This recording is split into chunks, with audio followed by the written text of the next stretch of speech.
Hello, Sarah. Yes, How are you? fine, and you? I am well, thank you. There you are. I see you. Yeah, okay. Where are you calling from? I'm calling from Walnut, California. Nice. Yes, and I'm learning how to invest in real estate. Okay. Awesome. So you haven't invested yet? Now, I did some real estate in the 1980s, Uh-huh. but I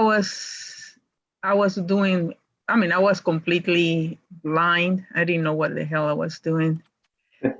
So now I'm just learning how to do this because I want to start doing wholesaling to begin with. Yeah. That's definitely a good start. What areas do you think you might want to do wholesaling in? Close to me here in California, so like in Pomona, Riverside, San Bernardino County, and that area is where I'm concentrating because it's not as expensive as West LA or something like that. Yeah. So those are the areas that I'm concentrating right now. Nice. Where are you located? I'm in Michigan, the Detroit market, Oh, okay. and I wholesale in Texas also. Oh, okay. Yeah, and I got a lot of people in my network, a couple that are in California also. Oh, okay. That's good to Yeah, know. yeah. Give me some, what do you know about wholesaling? Well, I know that I had to get the property into contract and then find a buyer and finish the process. Right. Yeah, so you're looking for deep discounted property, Yeah, exactly. right? Yes, And no one's just gonna discount their house unless there's a problem. exactly. You know, a lot of different problems like the condition, or Yes, maybe someone's going through a divorce, someone might have passed away, yes, they owe back taxes, yes. things like So, that, you know. let me ask you, Todd, I'm using PropStream to get my the list of properties. Okay. What is the bank-owned properties? How does that work? Mm-hmm. Well, bank-owned property, the bank owns it. Uh-huh. A lot of times you can't wholesale those. They might have a clause in there when you buy it that you can't sell it for 90 days. Okay. Okay. Sometimes Okay. they don't, and then you could double close it. Do you know what a double closing is? That you get the property and you find a buyer at the end? I mean, at the same time? Let's say you get a bank-owned property, you got it at a good deal, 200 grand, and you find a buyer for 230,000. Yes. And instead of assigning it to them, you would close it with the title company. Okay. And then 5 minutes later, you'll sell it to them. Oh, okay. And you could they call that transactional funding. Okay. And you could get that money from all kinds of sources. So you don't have to have the money. You just it might cost you $1,000 or $2,000, depending how big the loan is, for that money that someone's going to send. And for less than 24 hours, they're happy to send it to the title company, and you close it with their money, and then you turn around and sell it right away, and they get their money back plus whatever the fees were. Okay. And that's transactional funding. Okay. You could do that with a bank as long as they don't have a clause in there stating you got to hold it for 90 days. 90 days or so. Yeah. Okay. Yeah. Oh, well, thank you. That's because I have been trying to figure that out. And now I have an idea. Yeah.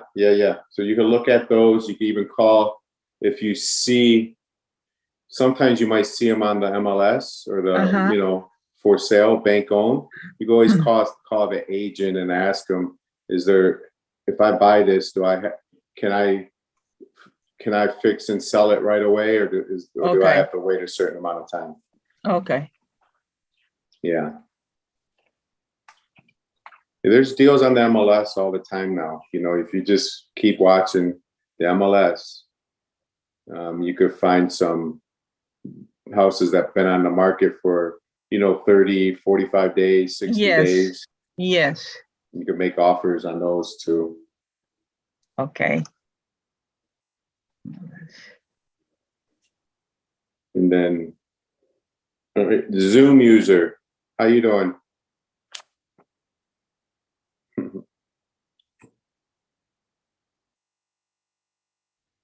Can you hear me, Zoom user? Yes. What's your name? My name is Val. Okay, what market are you in? What market am I in? I don't know what you mean. What market am I in? What do you mean? What city are you in? What state? I'm in North Jersey right now. Okay, wonderful. Are you wholesaling now, or? Well, right now I'm just the middleman, so I'm just facilitating distressed people, and I'm bringing them some cash buyers and just finding out who who wants to buy and who wants to sell.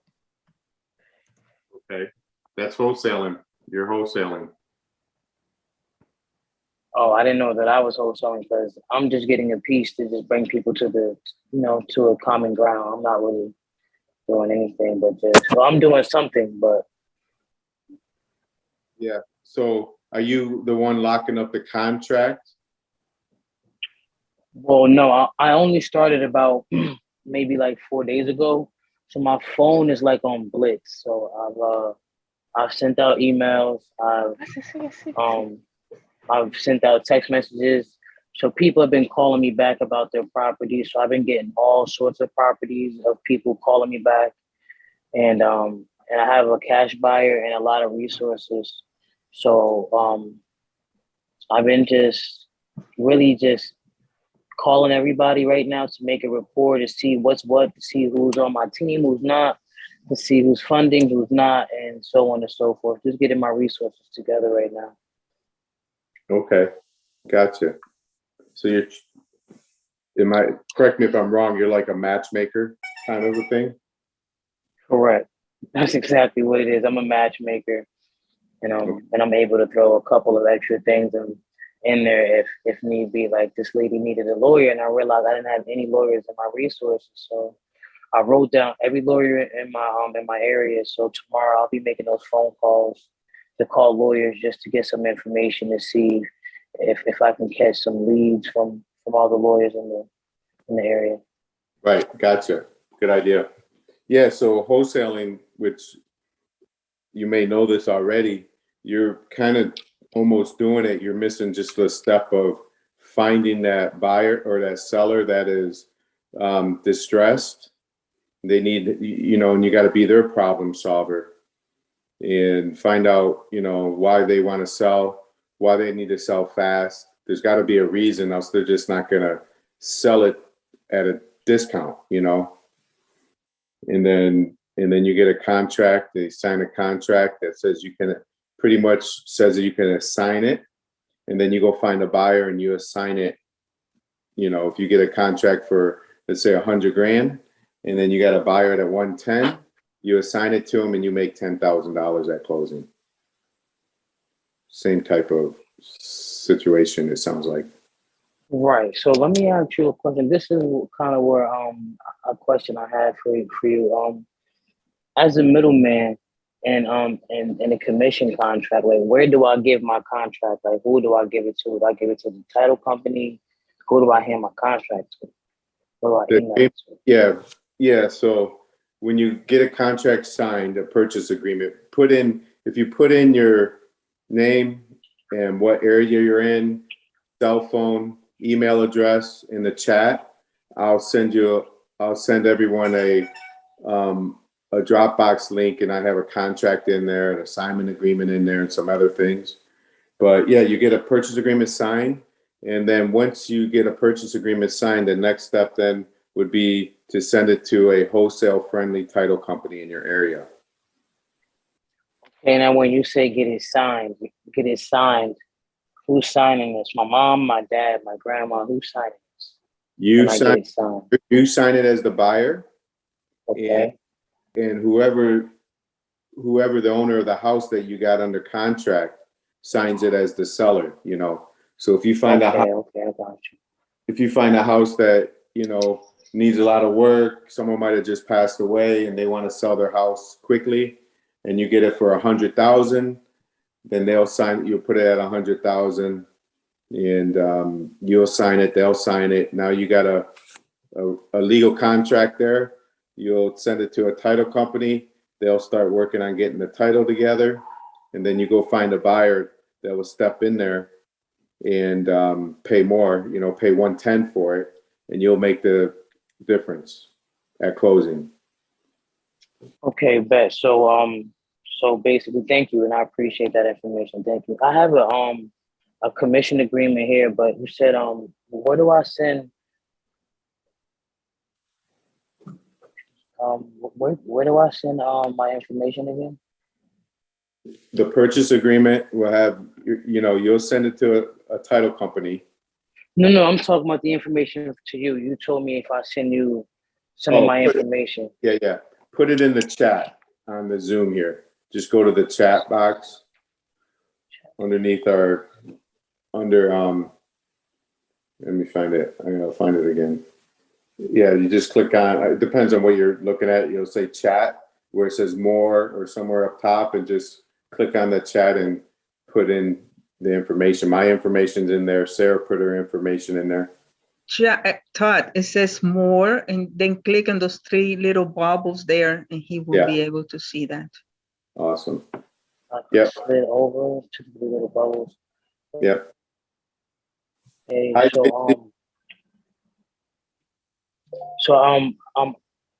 do have you know, some distress. I do have some distressed sellers, and I also have a cash buyer. So I wanted to know at this point, do I tell the guy who's a cash buyer, do I tell him, hey, I have my contract, I'm giving it to the title company? Or because what if the buyer isn't even ready and then I'm ready, and then, you know? No, the buyer, if the buyer's not ready, you got to go find a different buyer. Right. Okay. Yeah. So when you get a deal under contract, you might have an inspection period of, you know, 10 business days or 14 business days, whatever you do. And that's when you got to bring people through it to see if they're interested in buying it. And if if the cash buyer that I have wants to go through with it, do I have to mention to him I'm sending my paperwork to the title company, or do I just have the seller information on my agreement and my information on the agreement? No, you're gonna tell them that you got it under contract, you got it locked up. You can buy it yourself if you wanted to, or your contract allows you to assign it to them. And then they say, great. And you sell it to them for 110. And then I got in my thing I'm going to send you, there's an assignment agreement that your buyer will sign and you will sign. And then once they sign it, you'll send that to the title company also. Okay, so do I send the certified mail to their house? No, it's all done. It's all done either e-signing or you face-to-face, whatever you want. So I can't mail this, they sign it and give it back, right? Yeah, you e-sign it. Mail-in, they won't do it. You got to send it right then through the e-signing. There's all kinds of real cheap apps you could do to get it under contract. And e-sign app. Okay, cool. E-sign app. Thank you. I appreciate that. Yeah, for So, sure. so basically, let me make sure I got this straight, if you don't mind. I send you the information in the chat here. And as a middleman, when I'm out here listening to distressed people, I find solutions, which is a buyer to buy fast at a low price, at a discounted price. I get this property under contract by having them sign this paperwork, meaning the agreement contract. I get them to sign it through the e-application, which I can download this application here. When you send it to me, I can download it, I suppose, to the e-app. When they sign it, I sign it and send it over to the title company. When does the buyer get involved? Okay, yeah. You know what I could do for you? Make sure you take a picture of my information or write down my information. You're not going to learn it all at one time. Your job first is to find motivated sellers that want to sell their house at a discount. And once you get to that point, if you need to figure out what it's worth and things like that, I can help you. I work in all over the place. And you just text me, call me, and we'll work it together. And I could show you the process. You miss one little step, it's going to blow the deal. So, so the number one thing is find a seller that you're going to get a great deal on a property. And then I can help you with the contract. I'm going to send you a contract, but I can help you with it all. I can even get on the phone and go over the contract with them and have them e-sign it. I could do all that. Okay, cool. No problem. All right. I'll definitely get my contact information. Once I find out how I can let me see the group chat. 2 chats. Oh, got you. This Sarah Pelosius. Is that where the chat is? Perfect. Got it. Okay. So thank you very much. I appreciate it, because I'm kind of overwhelmed. I have a lot of calls coming in, have a lot of resources. I have to make calls going out, and I have a lot of people with a lot of problems on my phone right now. So I just want to be a facilitator. I want to be a good middleman, because I'm giving people the confidence, and the people are relying on me right now. So I appreciate you stepping in and offering, your guidance. I appreciate that. Hey, Sarah, are you there? Sorry, I was on mute. I'm here. Oh, okay. We're on mute. I am. All right. JC, how are you doing? Van, how you doing? Linda, can you hear me, Sarah? I can hear you, Todd. Okay, great. All right, perfect. If anyone has any specific questions, just type it in the chat. That'd be great. But I want to tell you something, because these are really short. They're, not that long. But what I've recently done, I'm going to tell you a couple of tips that I've done recently. And I'll show you one of my cards that I got. I got one in my bag. But if you haven't heard of it before, like driving for dollars is when you drive around a neighborhood and you look for distressed properties that look like they haven't been fixed up in the last 20 years. The grass is high. There's a bad roof.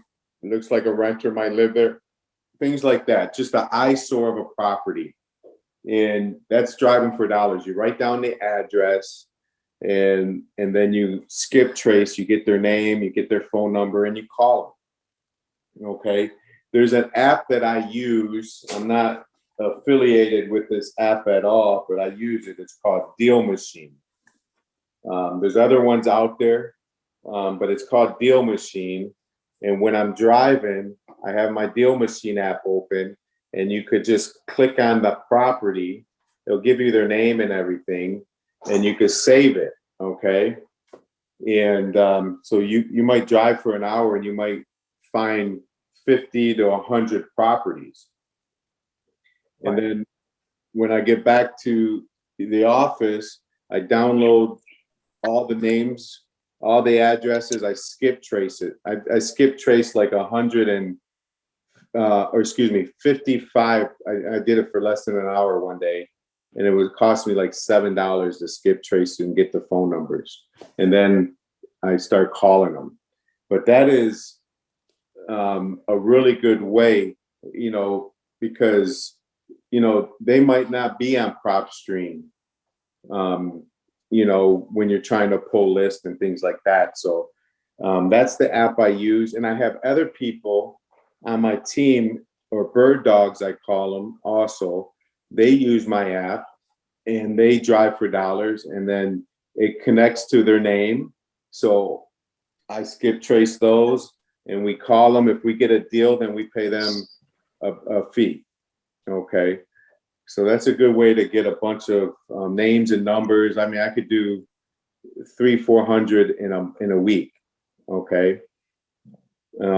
Another good source of getting a bird dog that I've used in the past, and I've been using it recently. Like if I'm driving in my neighborhood and I see someone delivering the mail, I got these little dollar store. Let me see if you can see it. Hang on. I'm trying to get it on my video. Anyways, they're like dollar store cards. They're blank inside. And then I'll write in there my name, my phone number. I'll put in on the one side, I'll put everything I'm looking for.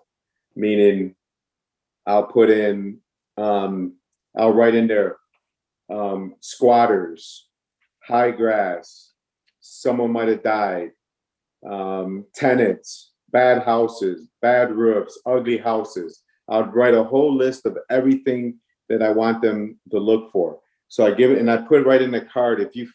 All you do is text me the address, and then I'll find the people, I'll call them. And if I buy the house, I'll give you a $500, I'll give you $500 cash. So I got mail carriers that are delivering mail. They know everybody that passed away. They know people that are behind on bills. They know people that are squatting in houses and things like that. And the ugly houses, they see them all day long, and they're sending me all their houses. So I get probably 10 to 20 text messages a day, and I skip trace them and we call them. So that's getting people out there for you, finding these houses in different neighborhoods. So there's a couple of ideas. And I use to keep track of everything. I use Deal Machine. That works the best. Or you could just write it on a pad of paper, the addresses and things like that. You could do that also. But there's a couple ideas there. And does anyone have any questions that something they might be working on now, or any questions that they want to ask? I do have a question really quickly. Okay. I was walking to work. I walk to work, so I was walking to work and I see this very distressed house. Nobody lives there. It's abandoned. And, of course, what you said, I saw someone go in there, but I usually don't see people going in and out. I looked up the address, but I saw that the address had an owner, and the owner owned a few properties on the block, owned a lot of properties on the block. It was like a mom and a dad, or a husband and wife with like maybe a kid. There was a third person on the name of the owner when I looked the name up online. So I looked up this distressed house, but it wasn't for sale. It wasn't on the market. I was just looking like, how could this house not be for sale or on the market? So I found the number. I called the number, and for somehow, some way, like, I think they answered the phone, but then they hung up. It was like really weird. I really couldn't even like understand why that even happened like that. Yeah, you're gonna get that a lot. So you gotta send them a text message. You might put a note on the door. But it was an abandoned house, you said? Correct. So it's been abandoned for a while. So you gotta find the owner. I'm sure the owner lives somewhere else. And you could even send them a postcard or a handwritten letter. You can mail them something. And like you said, you call them. And you tell them you're just, when you call them, you just tell them who you are, say how you doing. You work with a group of investors, and you're looking to buy some properties in the zip code. And I see you had a property here. It looked like it was abandoned. I wasn't sure, but we're interested in buying it. If you're interested in selling it, and then you could, see, what's going on with the house and see if it's something that they want to sell. Got you. I appreciate that. I'm definitely gonna because I think they had a few numbers of contact, and I think they seemed like a little startled. I believe they followed up with a text and said, "I'm not sure who this is or why you called." So I told them who I was, and they responded, and then they didn't respond. Then it seemed like it was like a realtor from another site, like Red, I think it's called Redfin. It Yeah. seemed like, I don't know if I had a lot of numbers calling me and I got it kind of mixed up, but it seemed like it landed to a realtor that was like, I don't know the number. It just seemed like kind of weird, but I wanted to just know how to really go about the abandoned house, having several owners up on the block. One owner owns several houses in a row, and then I get the number, then they avoid a phone call. Yeah, you probably were talking not to the right person. Sometimes when you skip trace someone, you don't have the right person. I never tell them the full address. Like I would call them and tell them my name. Hey, how you doing? My name's Todd. I'm an investor. I work with a group of investors, and we're looking to buy a bunch of houses here in the next, 3 to 4 weeks. And we seen this property over on John Street, and it looked like I'm not sure if it was rented or if someone wasn't living there. But anyway, we buy houses that might need a little bit of love, and we're just reaching out to see if this is something you're looking for a fast cash offer, and see what they say from there, right? We can't force people to sell the house. After you say all that, they might say, I don't know what you're talking about. I don't know what John Street is, and things like that. And that's fine. That means you got the wrong number 9 times out of 10. And you could always ask them, well, any of your family own that house? And they say yes or no. They say no. Then you say, okay, well, I'm sorry. For some reason, this house came up. Your name came up with this house and whatever. And then you just call the next number from there. Cool. And I hope I'm not asking too many questions. Thank you for answering that one. I have another question. No, 100%. When you're out and about and you're finding people that have distress situations, because sometimes it's beyond a house. Now it's like a house with like a little bit of grass, a little bit of backyard. But what about when you have a person that has land and a pond in the back? They have acres and they have, do you treat it the same way? Yeah. Yeah. I market land all the time. It's the same thing. It's actually easier than houses. But I mean, nothing, it's easy, the reason why it's easier is because you could do it all virtually. You don't have to go look at the land or anything like that. But that's the same thing. You're looking for someone that is tired of paying the taxes. They're not using it, and they just want to sell it at a discount. Remember, everything wholesalers buy, we got to buy it at a discount, else we're not going to be able to sell it at the end of the day. Right? Right, totally. And when you said at closing you get $10,000, is that standard or is that, can I raise the price? Can I ask for 15? Can I ask for 20, or do I stay on 10? No, you can make whatever your buyer's willing to pay. Whatever's a good deal. It depends on how the deal you got it locked up for. I got a 4-unit locked up for $70,000, and it's worth $350,000. So I'm gonna make a lot of money on that one, even if I sell it for $250. It's a lot of money, right? In between. So it just depends on how low you get it, and depends on if it, again, the investor that buys it, at the end of the day, they got to make money too. So it's got to be a good deal for them, or so they're not going to buy it. I have a cash buyer and I have a few distressed people, and it seems like, you know, every time I tell my cash buyer, hey, we got a deal, he said they don't want to budge on the price. I'm like, I can talk them down. It's not a big deal. You know, I got them in love with me. You know, they're telling me all their business. I can talk them down. So we can take the deal. It's not a big deal. I can talk them down. They're trying to close on the mortgage. I can still give them a little wiggle room to walk away with 100K and they pay it off. You said you would pay this and pay that. We can do it. I can get it below that. And So you then, don't even talk to your buyer until you lock in a contract with the seller. Get a deal with got you. So I lock in a contract basically. I don't wait you for my lock, buyer. yeah, you lock in a contract with the seller. Now you control it. Now you can do whatever you want with it and sell it to any buyer you want from there. That's how Got you don't even want it, you know, because who knows, that buyer might be full of shit, you know, and you have to find a different buyer. Okay, so I lock the property. So I don't know if this is off topic or not, but does this can I ask you about like master lease options or no? Is that like That's a whole nother seminar. Yeah. okay, no, I wanted to ask to make sure. Okay, no problem. I just wanted to ask, okay. Because when you said I control it when I get the property under contract with Yeah. with the seller. Yeah. Yes, sir. Yeah. Okay, that's all my questions. Awesome. No problem. Anyone else have any questions?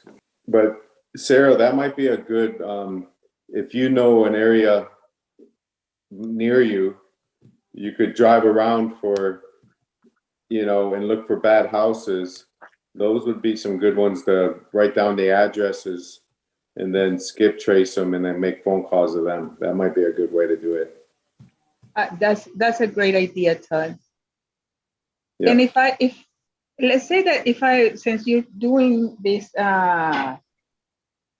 drive for dollars, Yeah. if I find houses, can I call you? Mm-hmm. Okay. Absolutely. Yeah. Okay. Yeah. If anyone gets a seller on the phone that might be interested in selling, remember the only way we buy houses if it's a discount. There's got to be a problem that we're going to be solving. You know. Yes. No, I understand. And I can help figure that out. I could call them with you. You could listen to the whole conversation of what I say, and I could work on locking it up. And then we could sell. I could help you sell it. We could do everything, you know, and we could split the deal. That's usually how I do it. We just split it 50-50 and you'll learn at the same time. Oh, you're on mute for some reason. Well, I'm happy that I found you because you are the person that I have been looking for. I'm not good in calling people, but I will call, but I'm not doing in closing and, you know, doing the sale part. But I will find something and call you, Todd, for sure. Okay. Yeah. Yeah. If you want, absolutely. Find some houses and give me the addresses, and then I could skip trace them and I could call them. I could have a guy that makes phone calls for me, reach out to them and text them and stay on top of them and see what we could do. Okay. And do you do only property that I have a property here that is going to be, it has to be turned, you know, it's in a very bad condition. You do that? Or do you do new construction or you don't? No, but you could lock it up at a good price and sell it to someone that does new construction. Okay. And higher price, same thing, wholesale. Okay. Yeah, for sure. Linda, you have a question. Your hand's raised? Yes. So my question is, you do the skip tracing. So the last time I'm in Ohio, the last time that I called about this one particular property, I talked to someone at the county offices, and they said that this property wouldn't have a clear title until about 2028, if that. I guess the previous owner had taken out a couple loans on the property. So how do you deal with that? Because what the mhm. guy in the county was telling me, he said that some of those, he knows for sure one of the lenders has gone out of business because they were caught up in that mortgage situation about 10 years ago. Yeah, Uh, yeah, I got you. so he said that that particular one may be able to be taken off because of that. But he said the best thing to do would be to call the mortgage companies. He said, because he knows for sure one was, but he think two of the other ones were, because it has about 3 or 4 different mortgages on it. And he said, if they are willing to release it, then that would free up that title. But if they aren't willing to do that, then that title wouldn't be clear until about 2028. So how do you deal with something like that? Well, I don't even know about 2028 because I don't know unless someone pays it off or makes payments on it. If it sounds like that title's pretty messed up and there's a lot of different liens on there, and the only way is either, I mean, it would be a lot of work for someone like me or you to do. You'd have to get someone that knows that business, a title company, or they do a quiet title. They'll do something like that. Okay, he did mention something about that. Yeah, I'm doing a quiet title right now, but the situation was they bought it on a land contract from someone, and they bought it on a land contract, and someone passed away, and they can't find the land contract, so that's how we were able to do it. So we're doing a quiet title. So once that's done, then we're good to go from there. Yeah, because there's a lot involved with this. Actually, it was my father's property. So since I'm the next of kin, someone went down and paid taxes on it. So now I'm in the middle of having to go to the police department, file a police report, then go back to the county, because what they did, they forged my father's name after his death date. Okay. Yeah, so you probably need to get an attorney involved in all that Oh, and then go to work. I'm sure it's going to cost money, and it sounds like it's going to stay in the family. Everything's going to stay in the family, but if you ever want to sell it, you got to fix that title, right? right, right. Well, the county, what he did tell me after I do the police report, I could come back to them simply because of the forgery. So they Okay. work with me with that. And they also referred me to legal aid because of the forgery. They may be able to work with some of the other stuff because my sister had it in her name and she is deceased now. So he said, since she's deceased now, they may be able to work through some other things with the property, because the property actually ended up in a foreclosure. Oh, So it's a lot. It is, but the county said they may be able to work through some of those things again because the lenders are now closed. So I got you. Huh. Yeah, that's going to be, you're going to need a professional. Sometimes a title company will have a lawyer on staff. I always like using the title companies or the lawyers from the title companies, because okay, they know exactly what's needed to clear that title. And okay, that's all you really want, is you want a clear title so you can, either sell it or get a loan on it, right? right, So that's, find a friendly, you might call, ask people that what some good title companies, this and that.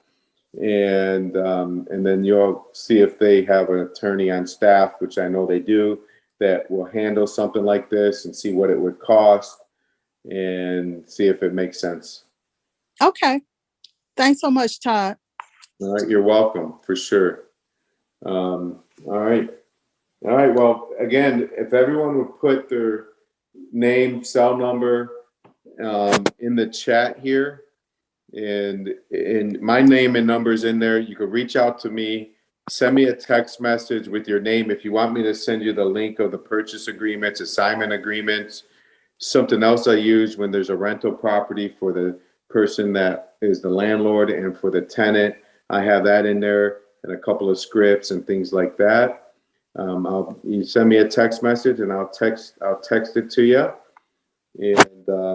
And again, if you have any deals, you need me to talk to the seller with you and kind of work it with you and kind of, teach you as we go and let you know the next steps and things like that. Just reach out to me, send me a text, okay? That'd be great.